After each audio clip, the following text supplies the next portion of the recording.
नमस्कार, स्वागत है आपका सिटी पोस्ट लाइव में। मैं हूं मुस्कान। अब हर छोटे बड़े नेता अब हेलीकॉप्टर से घूम घूम के प्रचार कर रहे हैं और जब हेलीकॉप्टर की बात आती है तो हम कैसे भूल सकते हैं कि आईपी गुप्ता अब हेलीकॉप्टर से घूम के प्रचार प्रसार कर रहा है। क्या है पूरा मामला, इस पर बातचीत करने के लिए हमारे साथ मौजूद है managing editor Mukesh Singh. Sir बताइए।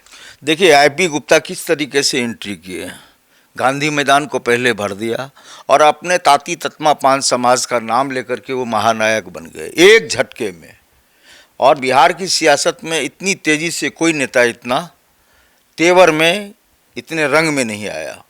और आईपी गुप्ता किस गठबंधन का हिस्सा होंगे, पहले तो हम लोग ये कयास लगा रहे थे, लेकिन आखिरकार महागठबंधन का हाथ थाम लिया उन्होंने। और इसमें कोई शक शुबा नहीं है मुस्कान जी कि महागठबंधन का हिस्सा जब आईपी गुप्ता बने हैं तो महागठबंधन ताकतवर हुआ है। और मुकेश सहनी तो हैं ही, तो एक समाज का नेतृत्व कर रहे हैं मुकेश सहनी और दूसरे समाज का नेतृत्व कर रहे हैं आईपी गुप्ता। और आईपी गुप्ता जब गांधी मैदान को भर रहे थे तो वहाँ भी वे हेलीकॉप्टर से पहुँचे थे। और अब जहाँ जा रहे हैं वे चुनाव प्रचार में हेलीकॉप्टर से जा रहे हैं। और ख़ास बात ये है कि तेजस्वी यादव जहाँ जहाँ जा रहे हैं वहाँ वहाँ वे मुकेश सहनी को भी साथ रख रहे हैं और आईपी गुप्ता को भी साथ रख रहे हैं। तो आप समझिए इस दोनों नेताओं का कितना महत्व है। और ख़ास करके आईपी गुप्ता का समाज एक ऐसा समाज है, वैसे मुकेश सहनी का समाज भी कोर वोटर रहा है आपको बीजेपी का। महागठबंधन की तरफ इनका वोटर्स नहीं रहा है। और पान समाज की बात करें, ताती ततमा पान समाज की, तो ये तो आंख बंद करके जो है बीजेपी के वोटर हैं। अब तो अगर इतना दमसम था तो क्यों 3 सीट लेके बैठे हुए हैं? वो तो 15 सीटों की बात कर रहे थे। देखिए, राजनीति में समझौता और राजनीति में मजबूरी ये सब कुछ चलता रहता है। और नफ़ा नुकसान क्या दिखा है उनको आईपी गुप्ता का, तो ये पत्ता वो नहीं खोलेंगे। 3 सीटों पर समझौता करना, हालांकि वे एक बात कह रहे थे मुस्कान जी, हमें भी याद है ये, कि हमें सीटों को लेकर कोई नफ़ा नुकसान नहीं देखना है, हमें देखना है कि हमारे खोए हुए आरक्षण को वापस कराने में कौन सा गठबंधन हमारे साथ ताल मिलाएगा, कदम ताल करेगा। तो अब लेकिन एक चीज़ देखने वाली बात है कि आईपी गुप्ता ने अपनी ताकत तो दिखा दी, हम लोगों ने गांधी मैदान में देखी। इसके बाद 158 सीटों की वे बात करते रहे जहां पर ताती ततमा पान समाज के वोटर्स निर्णायक भूमिका में हैं। और सहरसा जहां से वे उम्मीदवार बने हैं, और सहरसा जिले का मैं भी रहने वाला हूँ, 65,000 से ज़्यादा ताती ततमा का वोट है वहाँ पर। यानी ताती ततमा का वोट जिधर जाएगा जीत उसकी पक्की है।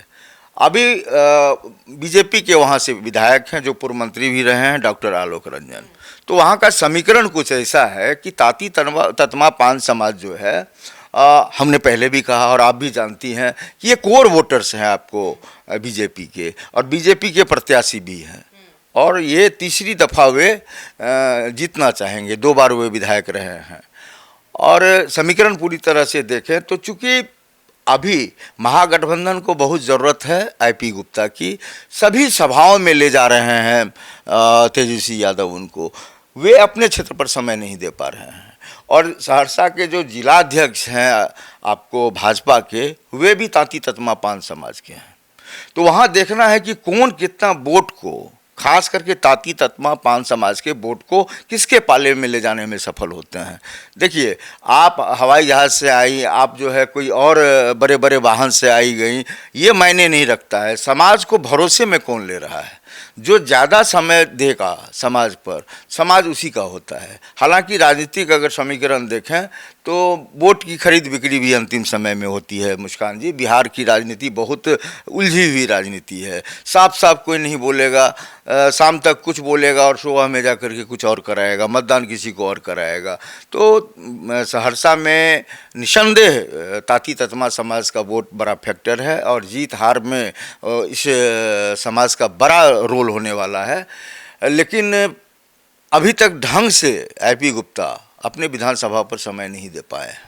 वे उड़ रहे हैं हेलीकॉप्टर से, लेकिन समाज पर पकड़ है उनकी। हमने सहरसा के कार्यक्रम को भी देखा उनका, और कई जगहों के कार्यक्रम को देखा। एक प्रभावशाली नेता हैं और महागठबंधन को तो फ़ायदा पहुंचाएंगे ही, लेकिन ये 3 सीट जो इनको मिली है, क्या वे तीनों सीट पर जीत दर्ज कर पाते हैं कि नहीं, यह देखना बेहद दिलचस्प होगा कि जब तक आपके समाज का प्रतिनिधि सदन नहीं पहुंचता है। अभी तो ये विधानसभा का सदन होगा, फिर लोकसभा का सदन है। तो आपको देखना पड़ेगा कि आईपी गुप्ता को तो अभी बिहार की सियासत में अपनी पैठ बनानी है, उसके बाद केंद्र की सरकार पर ये कितना दबाव बना पाते हैं, क्योंकि सब केंद्र की सरकार ही जो है विचार कर सकती है आपको उनके आरक्षण वापसी को लेकर के। तो लेकिन हम अपने दर्शकों को कह देना चाहते हैं इस डिबेट के जरिए मुस्कान जी कि पान समाज का एक ताकतवर नेता बन चुके हैं आईपी गुप्ता, और वे तमाम 158 सीटों की बात ना करें, 158 सीट का आंकड़ा कुछ ज़्यादा है, लेकिन 25 से 50 सीट पर आईपी गुप्ता प्रभावशाली रहेंगे और निर्णायक भूमिका उनकी रहेगी जीत और हार में। तो अब देखिए, मतदान का समय भी अब बहुत लंबा नहीं है, मतदान भी 2 चरणों में होना है, फिर 14 नवंबर का हम लोगों को इंतजार है। देखते हैं कि आईपी गुप्ता जो है क्या चमत्कार करते हैं महागठबंधन के लिए। देखने वाली बात होगी कि जो उनको 3 सीटें मिली हैं वो वहाँ अभी तक पहुँचे नहीं हैं, अभी तो प्रचार प्रसार में लगे हुए हैं। कितना कंट्रोल है, जैसे तेजस्वी यादव बोलते हैं कि राघोपुर में हमको जनता पे विश्वास है, अगर हम कहीं और भी प्रचार प्रसार करते हैं तो यहाँ की जनता कहीं और नहीं जाएगी। आईपी गुप्ता में सेम कॉन्फिडेंस दिख रहा है। अब देखने वाली बात है कि चुनाव में क्या होता है।